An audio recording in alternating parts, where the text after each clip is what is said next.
ಎಲ್ರಿಗೂ ನಮಸ್ಕಾರ. ನಾನು ಗಿರೀಶ್ ಮಟ್ಟಣ್ಣವರ್. ನಿನ್ನೆ ರಿಪಬ್ಲಿಕ್ ಟಿವಿ ಕನ್ನಡದಲ್ಲಿ ಒಂದು ತುಂಬ ಒಳ್ಳೆಯ ಇನಿಷಿಯೇಷನ್ ತಗೊಂಡಿದ್ದಾರೆ ಟಿವಿ ಚಾನೆಲ್ ಅವರು. ನಮ್ಮ ಮಾಧ್ಯಮ ಮಿತ್ರರಾದಂತಹ ಶ್ರೀ ಜಯಪ್ರಕಾಶ್ ಶೆಟ್ಟಿ ಅವರು ಮತ್ತು ಅವ್ರ ಜೊತೆಗಿರುವಂತಹ ಇಡೀ ತಂಡ, ಆಂಕರ್ಗಳ ತಂಡ ಏನಿತ್ತು, ಒಂದು ಒಳ್ಳೆ ಇನಿಷಿಯೇಷನ್ ತಗೊಂಡಿದೆ.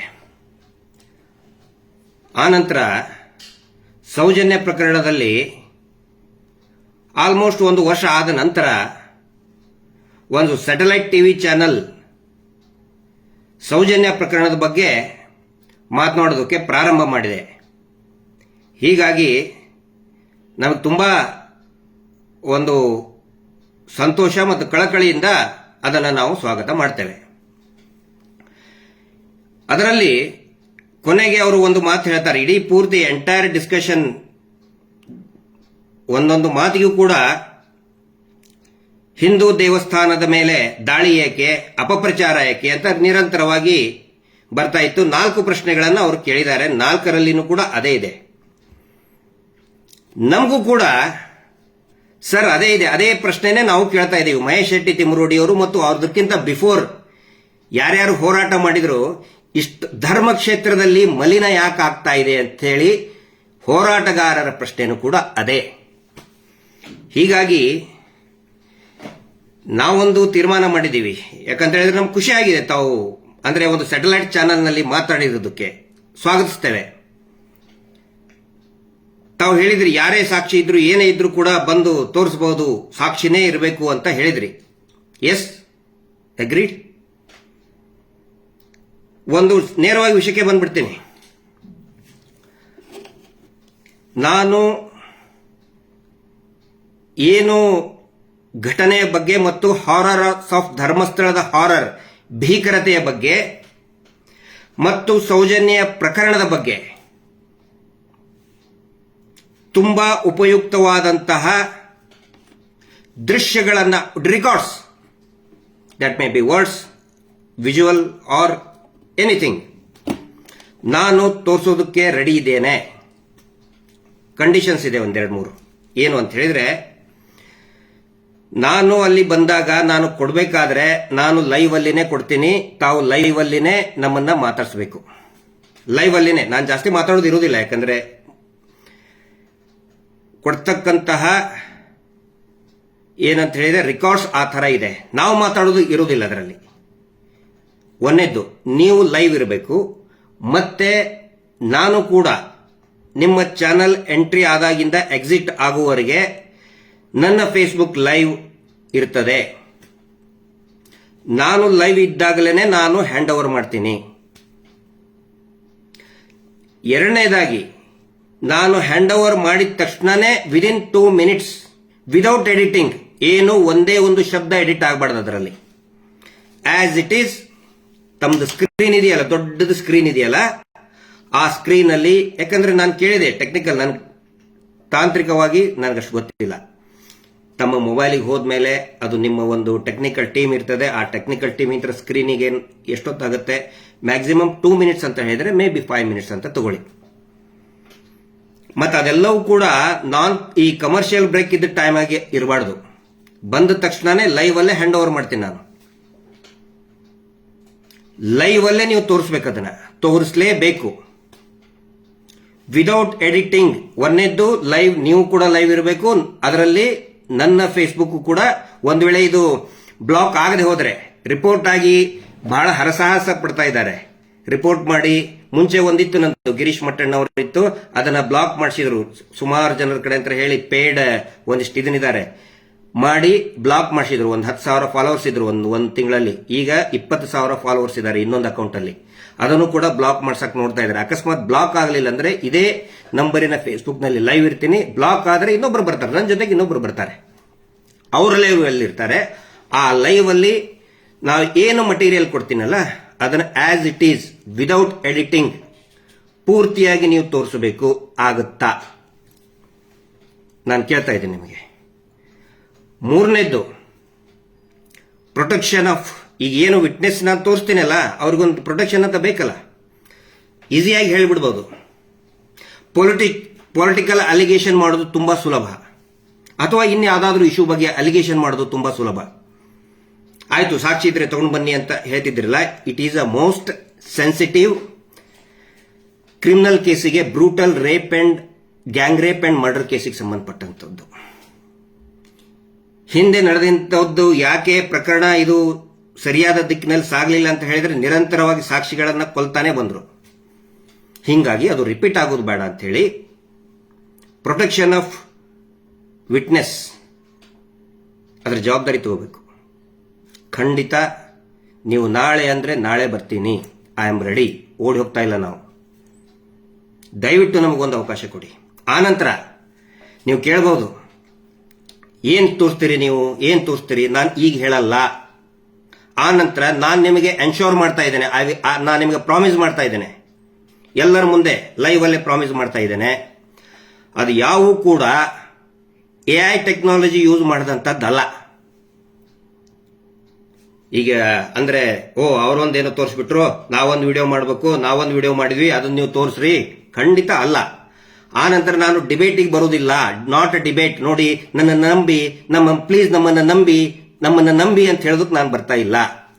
ನೈಜ ಘಟನೆಯ ದಾಖಲೆಯನ್ನ ಧರ್ಮಸ್ಥಳ ಎನ್ನುವಂತಹ ಪವಿತ್ರ ಕ್ಷೇತ್ರದಲ್ಲಿ ನಡೆದಂತಹ ಭೀಕರತೆಯನ್ನ, ನೈಜತೆಯನ್ನ ತೋರಿಸ್ತೀನಿ, ನನ್ನ ಜೊತೆಗೆ ತಗೊಂಡು ಬರ್ತೀನಿ. It's my promise. ಅದನ್ನು ನೋಡಿದ ಮೇಲೆ ನಾನು ಇದನ್ನ ಜನಗಳು ಖುಷಿಯಾಗಬೇಕು ಅಂತ ನಾನು ಹೇಳ್ತಾ ಇಲ್ಲ, ನನ್ನನ್ನು ಮೆಚ್ಚಬೇಕು, ವಾ ಅನ್ಬೇಕು ಅಂತ ಹೇಳ್ತಾ ಇಲ್ಲ. ಅದನ್ನು ನೋಡಿದ ಮೇಲೆ let the government decide, let the police department decide, let the judiciary decide. ನಾನು ಅವ್ರ ಗಮನಕ್ಕೆ ತರೋದಕ್ಕೆ ಈ ಒಂದು ಪ್ರಯತ್ನ ಮಾಡ್ತಾ ಇದ್ದೀನಿ. ಮತ್ತು ಅದಕ್ಕೆ ನೀವು ಒಳ್ಳೆಯ ಒಂದು ಅವಕಾಶವನ್ನು ಕೊಟ್ಟಿದ್ದೀರಿ, ಅದಕ್ಕೆ ನಾನು ನಿಮ್ಗೆ ಥ್ಯಾಂಕ್ಸ್ ಹೇಳ್ತಾ ಇದ್ದೀನಿ. ರಿಪಬ್ಲಿಕ್ ಕನ್ನಡ ಟಿವಿಗೆ ಯಾರು ಈ ತರ ಒಂದು ಅವಕಾಶವನ್ನು ನಮಗೆ ಕೊಟ್ಟಿದ್ದಿಲ್ಲ ಸರ್, ನೀವು ಕೊಟ್ಟಿದ್ದೀರಿ. ಸೊ ಅರ್ನಬ್ ಅವ್ರ ಬಗ್ಗೆನೂ ಕೂಡ ನನಗೆ ತುಂಬಾ ಗೌರವ ಇದೆ. ನಿರ್ಭಯ ಪ್ರಕರಣದಲ್ಲಿ ಎಷ್ಟು ಚೆನ್ನಾಗಿ ಅವರು ಡಿಬೇಟ್ ಮಾಡ್ತಾ ಇದ್ರಂದ್ರೆ ಎಚ್ಚರಿಸ್ಬಿಟ್ರು ಅವರು, ಇಡೀ ಸರ್ಕಾರವನ್ನ ಎಚ್ಚರಿದ್ದು ಅರ್ನಬ್ ಗೋಸ್ವಾಮಿ. ಸೊ ಅವ್ರ ಬಗ್ಗೆ ಬಹಳ ರೆಸ್ಪೆಕ್ಟ್ ಇದೆ. ಮತ್ತೆ ನಿನ್ನೆನೂ ಕೂಡ ನೀವು ಮಾತಾಡಿದ್ದು ನಮಗೆ ಹೇಳಿದಿರಲ್ಲ, ಇದ್ರೆ ತಗೊಂಡು ಬನ್ನಿ ಅಂತ ಹೇಳಿ, ನಾನು ರೆಡಿ ಇದ್ದೀನಿ. ಈ 3 ಕಂಡೀಷನ್, ನಿಮ್ಮ ಕಂಡೀಷನ್ ಕೂಡ ನಾನು ಓಕೆ. ನೀವು ಹೇಳಿದ್ರಿ ಏನು ಏನೋ ನನಗೆ ಹೇಳಕ್ಕೆ ಬರೋದಿಲ್ಲಪ್ಪ, ದೇವಮಾನವ ಅಂತ ಕರೀತಾರಲ್ಲ, ಅವ್ರ ಬಗ್ಗೆ ಬೈಬಾರ್ದು ಅಂತ ಹೇಳಿದ್ರಿ. ನಾವಾಗೆ ಯಾವತ್ತಿಗೂ ಕೂಡ ಅವ್ರಿಗೆ ಬೈದಿಲ್ಲ. ಇನ್ನೊಬ್ರು ಅವ್ರ ಮೇಲೆ ಬೆರಳು ಮಾಡುವ ಹಂಗೆ ಅವರೇ ಮಾಡ್ಕೊಂಡಿದ್ದು. ಯಾಕೆ ಅಂತ ಹೇಳಿದ್ರೆ, ಆರೋಪ ಇದ್ದಿದ್ದು ಅವ್ರ ಮೇಲಲ್ಲ, ಯಾರು ಕೂಡ ಅವರು ಅತ್ಯಾಚಾರ ಮಾಡಿದ್ದಾರೆ, ಕೊಲೆ ಮಾಡಿದಾರಂತೆ ಖಂಡಿತ ಯಾರು ಹೇಳಿಲ್ಲ. ನಾವಂತೂ ಹೇಳಿಲ್ಲಪ್ಪ, ನಾನಂತರೂ ಹೇಳೇ ಇಲ್ಲ. ಆದ್ರೆ ಯಾವಾಗ ಅವರ ತಮ್ಮನ ಮಗ ವಿದೇಶದಲ್ಲಿ ಇದಾನಂತ ಹೇಳಿ ಅವರು ಜೆರಾಕ್ಸ್ ಕಾಪಿ ಹಿಡ್ಕೊಂಡು ಕಲರ್ ಪ್ರಿಂಟ್ಔಟ್ ವೀಸಾ ಕಾಪಿ ಹಿಡ್ಕೊಂಡು ನಮ್ಮ ತಮ್ಮನ ಮಗ, ನಮ್ಮ ಮಗು ಇಲ್ಲಿದ್ದಿದ್ದಿಲ್ಲ, ಅಮೆರಿಕಾದಲ್ಲಿತ್ತು ಅಂತ ಹೇಳ್ತಲ್ಲ, ಅವಾಗ ನಮಗೆ ಕಾಡಿದಂತಹ ಒಂದು ಪ್ರಶ್ನೆ ಏನಂತ ಹೇಳಿದ್ರೆ, ಆರೋಪ ಇದ್ದಿದ್ದು ಆ ತಮ್ಮನ ಮಗನ ಮೇಲೆ. ಆ ತಮ್ಮನ ಮಗ, ಅವ್ರ ಮಗು ಉತ್ತರ ಕೊಡಬಹುದಿತ್ತಲ್ಲ. ಮಗು ಅಂದ್ರೆ ಮಗು ಲಾಲಿ ಹಾಡೋ ಮಗು ಅಲ್ಲ. ಮೈನಿಂಗ್ ಕಂಪನಿ MD ಆಗಿ 2009 ನಲ್ಲಿ he was the MD of a mining company. ಅಲ್ಲೇ ಕುತ್ಕೊಂಡು ಒಂದು ವಿಡಿಯೋ ಮಾಡ್ಕೊಂಡು ಹೇಳ್ಬಹುದಾಗಿತ್ತಲ್ಲ. ಅಕಸ್ಮಾತ್ ಇದ್ದರೆ, ಅಲ್ಲೇ ಇದ್ದಿದ್ದರೆ ಒಂದು ವಿಡಿಯೋ ಮಾಡ್ಕೊಂಡು ಹೇಳ್ಬಹುದಾಗಿತ್ತಲ್ಲ. ಆಯ್ತಪ್ಪ, ಅವರ ತಂದೆ ಹೇಳ್ಬಹುದಾಗಿತ್ತಲ್ಲ, ತಂದೆ ಯಾಕೆ ಬರಲಿಲ್ಲ? ಇವರು ಮುಂದೆ ಬಂದು ಜೆರಾಕ್ಸ್ ಕಾಪಿ ಹಿಡ್ಕೊಂಡು ಕಲರ್ ಪ್ರಿಂಟ್ಔಟ್ ಹಿಡ್ಕೊಂಡಿದ್ದಕ್ಕೆ ಎಲ್ಲರೂ ಅವ್ರನ್ನ ಪ್ರಶ್ನೆ ಮಾಡ್ತಾ ಇದ್ದಾರೆ. ಇಲ್ಲಿ ಇನ್ನೊಂದು ಡೆವಲಪ್ಮೆಂಟ್ ನಡೀತದೆ. ಇವರ ತಂದೆಯವರು ಹೋಗ್ತಾರೆ CBI, ದಯವಿಟ್ಟು ನೋಡಿ ಇದನ್ನ. CBI ಕಚೇರಿಯಲ್ಲಿ ಹರ್ಷೇಂದ್ರ ಕುಮಾರ್, ನಾನು ಹೇಳ್ತಾ ಇಲ್ಲ, ಅವಾಗ ಬಂದಂತಹ ಪತ್ರಿಕಾ ವರದಿ, ಮಾಧ್ಯಮದವರು ವರದಿ ಮಾಡಿದಂತದ್ದು, ದಯವಿಟ್ಟು ನೋಡಿ. CBI ಕಚೇರಿಯಲ್ಲಿ ಹರ್ಷೇಂದ್ರ ಕುಮಾರ್ ವಿದ್ಯಾರ್ಥಿನಿ ಸೌಜನ್ಯ ಪ್ರಕರಣ, ಅಲ್ಲಿನೂ ಕೂಡ ಏನ್ ಹೇಳ್ತಾರೆ ಇವರು, ಅಲ್ಲಿನೂ ಕೂಡ ಧರ್ಮಸ್ಥಳಕ್ಕೆ ಅವಮಾನ ಮಾಡಬೇಡಿ ಅಂತ ಹೇಳ್ತಾರೆ. ಇಲ್ಲಿ ಅವರು ಹೋಗಿದ್ದು ಅವರ ಮಗನ ದಾಖಲೆಗಳನ್ನು ಕೊಡೋದಕ್ಕೆ ಹೋದ್ರು ಅಂತ ಈ ವರದಿ ಇದೆ. ಅದರಲ್ಲಿಯೂ ಕೂಡ ಸಾಕಷ್ಟು ವಿಷಯಗಳು ಪ್ರಶ್ನೆ ಮಾಡಿದ್ದಾರೆ. ಇಲ್ಲಿ ನೋಡಿ, ಆರೋಪ ಇರುವುದು ಆ ಮಗುನ ಮೇಲೆ, ಸಿಬಿಐಗೆ ಹೋಗೋದು ಅವರ ಅಪ್ಪ, ಸಾರ್ವಜನಿಕರ ಮುಂದೆ ಡಿಸ್ಪ್ಲೇ ಮಾಡೋದು ಅವ್ರ ದೊಡ್ಡಪ್ಪ. ಯಾಕೆ ಅವ್ರ ದೊಡ್ಡಪ್ಪ? ಅವರು ಪೂಜ್ಯರು ಅಂತ ಕರೆಸ್ಕೊಂಡಂತವ್ರು, ಇಡೀ ಲಕ್ಷಾಂತರ ಕೋಟ್ಯಾಂತರ ಜನರ ಭಕ್ತರ ಒಂದು ಗೌರವಕ್ಕೆ ಪಾತ್ರರಾದಂಥವ್ರು, ಅವ್ರ ಮೇಲೆ ಆರೋಪನೇ ಇಲ್ಲ. ಅವರು ಯಾಕೆ ಹಿಡ್ಕೊಂಡು ತೋರಿಸಿದ್ರು? ಇಲ್ಲಿ ಅವರ ತಮ್ಮ ಸಿಬಿಐ ಆಫೀಸಿಗೆ ಹೋಗ್ತಾರೆ. ಆನಂತರ ನಿನ್ನೆ ನೀವು ಚರ್ಚೆ ಮಾಡಿದ್ರಿ, ಎನ್ಕ್ವೈರಿ ಮಾಡಿದ್ರು, ಒಂದೆಲ್ಲ ಎನ್ಕ್ವೈರಿ ಮಾಡಿದ್ರು. ಅವ್ರ ತಂದೆ ಹೋಗಿದ್ದಾರೆ ಸರ್ ಸಿಬಿಐ ಆಫೀಸಿಗೆ, ಪೇಪರ್ ರಿಪೋರ್ಟ್ ಇದೆ. ಹಿಂಗಾಗಿ ಅವರೇ ಸ್ವತಃ ಆ ಒಂದು ಸಮಸ್ಯೆ ಅಥವಾ ಗೊಂದಲಕ್ಕೆ ಅವರೇ ಸಿಕ್ಕಾಕೊಂಡಿದ್ದಾರೆ. ಅವರು ಬರಲಿಲ್ಲ ಅಂದ್ರೆ ಅವ್ರ ಹೆಸರು ಯಾರು ತಗೊಳ್ತಾನೆ ಇರಲಿಲ್ಲ. ಅವರೇ ಬಂದು ಮತ್ತೆ ಒಂದ್ಸಗೆ ನಮಗೆ ಕೇಳೋದು, ನಮಗೆ ಬೈಯೋದು ಸರಿ ಅಲ್ಲ. ಇದನ್ನೆಲ್ಲ ಪ್ರಯತ್ನ ಯಾಕೆ ಖಂಡಿತ ನಾನು ಡಿಸ್ಕಷನ್ಗೆ ಬಂದ್ರೆ ಅವರಿಗೆ ಖಂಡಿತ ನಾನು ಹೆಸರೇ ತಗೊಳ್ಳೋದಿಲ್ಲ. ನಿಮ್ಮ ಕಂಡೀಷನ್ ಅದು, ಐ ಆಮ್ ಓಕೆ, ನಾವು ಒಪ್ಕೋತೇನೆ. ನಿಮ್ಮ ಕಂಡೀಷನ್ಗೂ ಕೂಡ ನಾವು ಓಕೆ. ನನ್ನ ಕಂಡೀಷನ್ಗೆ ದಯವಿಟ್ಟು ತಾವು ಕೂಡ ಒಪ್ಕೊಳ್ಳಿ. ಇಲ್ಲಾಂದ್ರೆ ಏನಾಗುತ್ತೆ, ನೀವು ಓಪನ್ ಆಗಿ ಹೇಳ್ಬಿಟ್ರಲ್ಲ ನಿಮ್ಮ ಹತ್ರ ಏನು ಇಲ್ಲ, ಅಪಪ್ರಚಾರ ಮಾಡ್ತೀರಿ, ಜನ ಸುಮ್ಮನೆ ತಪ್ಪು ತಿಳ್ಕೊತಾರೆ ನಮ್ಮನ್ನ. ಆಕ್ಚುಲಿ ಟಿವಿ ಚಾನೆಲ್ನಲ್ಲಿ ಹೇಳೋದ್ರಿಂದ ಏನು ಪ್ರಯೋಜನ ಇಲ್ಲ. ಒಂದು ವೇಳೆ ನಿಮ್ಮ ಚಾನಲ್ ಮುಖಾಂತರ ನ್ಯಾಯಾಂಗದ ಕಣ್ಣು ತೆರೀತು ಅಂತ ಹೇಳಿದ್ರೆ, ಪೊಲೀಸ್ ಇಲಾಖೆ ಕಣ್ಣು ತೆರೀತು ಅಂತ ಹೇಳಿದ್ರೆ, ಇದಕ್ಕಿಂತ ದೊಡ್ಡ ಕಾಂಟ್ರಿಬ್ಯೂಷನ್ ರಿಪಬ್ಲಿಕ್ ಕನ್ನಡಕ್ಕಿಂತ ದೊಡ್ಡ ಕಾಂಟ್ರಿಬ್ಯೂಷನ್ ಯಾವುದೂ ಇರಲ್ಲ. ಅದ್ರ ಸಲುವಾಗಿ ನಾನು ನಿಮ್ಗೆ ಹೇಳ್ತಾ ಇದ್ದೀನಿ, ಪ್ಲೀಸ್ ನಾನು ನಿಮಗೆ ಆಫರ್ ಮಾಡ್ತಾ ಇದ್ದೇನೆ. ನಾನೇನು ಆಫರ್ ಮಾಡ್ತಾ ಇದ್ದೇನೆ? I am offering my time and my space, digital space. ನನ್ನಲ್ಲಿರುವಂತಹ ಡಿಜಿಟಲ್ ಸ್ಪೇಸ್ ಅನ್ನ ನಿಮ್ದು ದೊಡ್ಡ ಡಿಜಿಟಲ್ ಸ್ಪೇಸ್ ಇದೆಯಲ್ಲ ಅದಕ್ಕೆ ಕೊಡ್ತಾ ಇದ್ದೀನಿ. ಮತ್ತೆ ನಾನು ನಿಮ್ಗೆ ರಿಕ್ವೆಸ್ಟ್ ಮಾಡ್ಕೋತಾ ಇದ್ದೀನಿ, ಚಾಲೆಂಜ್ ಮಾಡ್ತಾ ಇಲ್ಲ. ಕೆಲವೊಬ್ರು ಹೇಳಿದ್ರು ಗಿರೀಶ್ ಮಟ್ಟಣ್ಣ ಅವ್ರ ಚಾಲೆಂಜ್.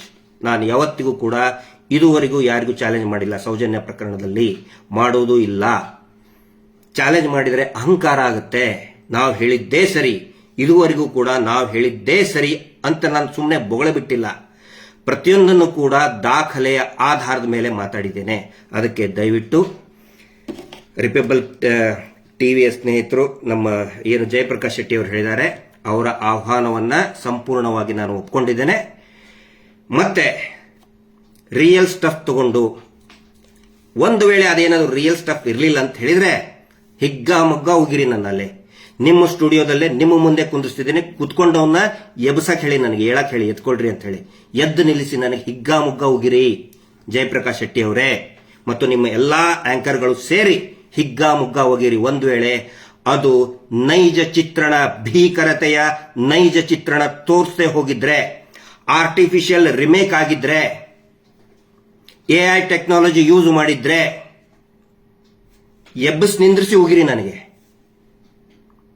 ಅಷ್ಟು ವೆರಿ ಟ್ರೂ ನೈಜ ಚಿತ್ರಣವನ್ನು ನಿಮ್ಮ ಮುಂದೆ ಹಿಡಿತಾ ಇದ್ದೀನಿ. ಓಕೆನಾ? ಎಸ್ ಅಂತ ಹೇಳಿ ವೇಟ್ ಮಾಡ್ತಾ ಇದ್ದೀನಿ. ಆನಂತರ ಅನೇಕ ಜನ ಬೈತಾ ಇದ್ದಾರೆ, ಹೇ ಹಂಗ್ ಮಾಡಿದ್ರು. ದಯವಿಟ್ಟು ಯಾರು ಕೂಡ ಟಿವಿ ಚಾನಲ್ಗೆ ಬೈಬೇಡಿ. ನನ್ನ ಅಭಿಪ್ರಾಯ ಇದು. ಜರ್ನಲಿಸ್ಟು ತುಂಬಾ ಚೆನ್ನಾಗಿ ನಿನ್ನೆ ನನಗೆ ಎಷ್ಟು ಖುಷಿ ಆಯ್ತು ಅಂತ ಹೇಳಿದ್ರೆ, ನೋಡಿ, ಸೌಜನ್ಯ ಫೋಟೋ ತೋರಿಸಿದ್ದೆ ನಮಗೊಂದು ಅಭಿಮಾನ.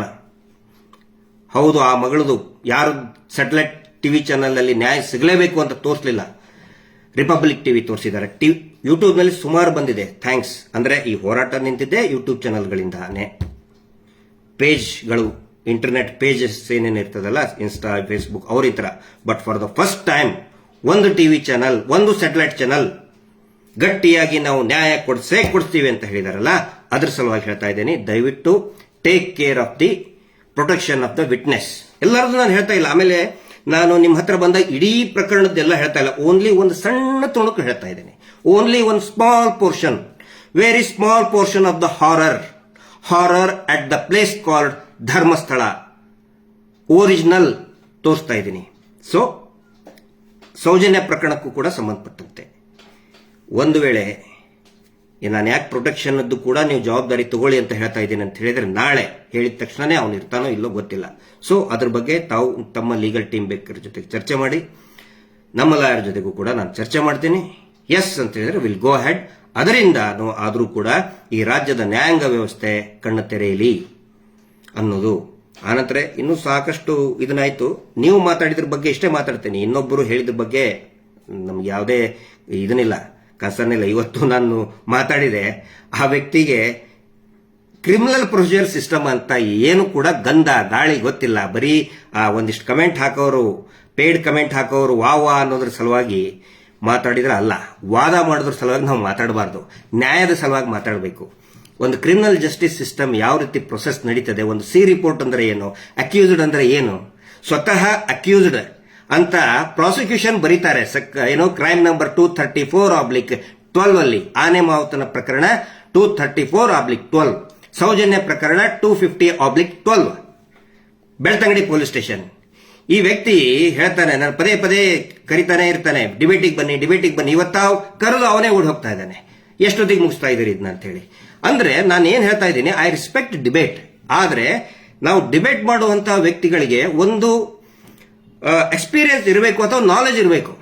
ಸ್ವತಃ ಪ್ರಾಸಿಕ್ಯೂಷನ್ ಬರೆದಿದ್ದಾರೆ ಅಂಡರ್ ಸೆಕ್ಷನ್ 2 ಅಂದ್ರೆ ಏನು ಕ್ರೈಮ್ ನಂಬರ್ 234/12 ನಲ್ಲಿ ಸ್ವತಃ ಪ್ರಾಸಿಕ್ಯೂಟರ್ ಬರೆದು ಕೊಡ್ತಾರೆ, ಅಕ್ಯೂಸ್ಡ್ ಸಂತೋಷ್ ರಾವ್ ಅಂತ ಹೇಳಿ, ಅಕ್ಯೂಸ್ಡೇ ಅಲ್ಲ ಅಂತ ಹೇಳ್ತಾನೆ. ಸೊ ಏನ್ ಮಾತಾಡಬೇಕು ಅಂತ ಅವ್ರ ಜೊತೆಗೆ, ಅದಕ್ಕೆ ಒಂದು ಹೆಲ್ದಿ ಡಿಸ್ಕಷನ್ ಆಗಲಿ. ಮತ್ತೆ ನಿನ್ನೆ ತಾವು ಹೇಳಿದ್ರಿ ಸಂತೋಷ್ ರಾವ್ ಒಂದು ಕನ್ಫೆಷನ್ ಸ್ಟೇಟ್ಮೆಂಟ್ ಇಟ್ಟು ಯಾಕೆ ಚರ್ಚೆ ಮಾಡ್ತಾ ಇಲ್ಲ ಅಂತ ಒಬ್ಬ ಮೇಡಮ್ ಅವರು ಕೇಳಿದ್ರು. ನೋಡಿ ಮೇಡಮ್, ಕನ್ಫೆಷನ್ ಸ್ಟೇಟ್ಮೆಂಟ್ ಬಗ್ಗೆ ಸಿಕ್ಕಾಪಟ್ಟೆ ಮಾತಾಡಿದ್, ನನಗಿಂತ ಜಾಸ್ತಿ ಯಾರೋ ನಮ್ಮ ಮೋಹಿತರು ಬಹಳಷ್ಟು ಚೆನ್ನಾಗಿ ಮಾತಾಡಿದ್ದಾರೆ ಹಿಂದೆ. ನೀವು ಈಗ ಎಚ್ಚರಾಗಿದ್ದೀರಿ, so that is not our problem. ಹಿಂದೆ ಪ್ರತಿಯೊಂದು ಸಭೆಯಲ್ಲಿ ಕೂಡ ಈ ಸಂತೋಷ್ ರಾವ್ನ ಪಾತ್ರದ ಬಗ್ಗೆ, ಕನ್ಫೆಷನ್ ಸ್ಟೇಟ್ಮೆಂಟ್ ಬಗ್ಗೆ ಬೇರೆ ಬೇರೆ ಯೂಟ್ಯೂಬ್ ನಲ್ಲಿ ನಿರಂತರವಾಗಿ ನಮ್ಮ ಯಾರು ಮೋಹಿತರು ಮಾತಾಡಿದ್ದಾರೆ. ನಾನು ಕೂಡ ಹೇಳಿದ್ದೇನೆ, ಆ ಕನ್ಫೆಷನ್ ಸ್ಟೇಟ್ಮೆಂಟ್ ನೋಡಿ, ಅದೇನು ಕನ್ಫೆಷನ್ ಕೊಡಬೇಕಾದ್ರೆ he was in the custody ಒಳಗಿದ್ದಾಗ ಬರೀ ಸೈನ್ ಮಾಡಿಸ್ಕೊಂಡಿದ್ದಾರೆ. ಬ್ರೈನ್ ಮ್ಯಾಪಿಂಗ್ ಯಾಕೆ ಮಾಡಿಸ್ಕೊಳ್ಳಿಲ್ಲ ಅಂತ ಹೇಳಿ ದೊಡ್ಡ ಎಲ್ಲರೂ ಅದೊಂದು ಸುದ್ದಿ ಹಬ್ಬಿಸ್ತಾ ಇದ್ದಾರೆ. ದಯವಿಟ್ಟು ಮೋಹಿತ್ ಅವ್ರನ್ನ ನೀವು ಕರೆಸಬೇಕಾಗಿತ್ತು, ಅಲ್ಲಿ ಕೂಡಿಸಬೇಕಾಗಿತ್ತು ಆಕ್ಚುಲಿ ಮೋಹಿತ್ ಅವ್ರನ್ನ, because he was the advocate of Santosh Rao. ಅವ್ರನ್ನ ನೀವು ಕ್ವಶನ್ ಮಾಡಬೇಕಾಗಿತ್ತು. ವಿಟ್ನೆಸ್ ಗಳನ್ನ ಕ್ರಾಸ್ ಎಕ್ಸಾಮಿನೇಷನ್ ಮಾಡಿದಂತವ್ರು ಮೋಹಿತ್ ಕುಮಾರ್, ಅವ್ರನ್ನ ಕುಂದ್ರಿಸಿ ಮಾತಾಡಬೇಕಾಗಿತ್ತು, ಗೊತ್ತಾಗ್ತಾ ಇತ್ತು.